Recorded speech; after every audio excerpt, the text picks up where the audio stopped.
Hi guys, today we are going to talk more about the TikTok app, and today we will show you how to unpin your created video on TikTok.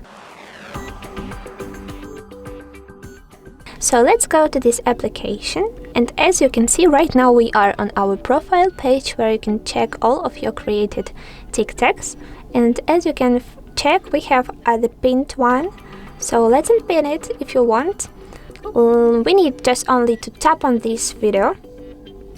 Later we need to choose the three dots on the right side of the screen, and we have this option like unpin. This is the same option when you pin your TikTok, so let's tap on it one time.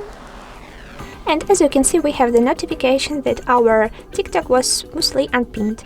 Let's update our profile page to check the changes, and as you can see we don't have any pinned TikTok right now, so no problem. If you want to find out more cool tutorials about the TikTok app, about other applications and features of your phone, you can smoothly subscribe to our TikTok, HardReset.Info and YouTube channels.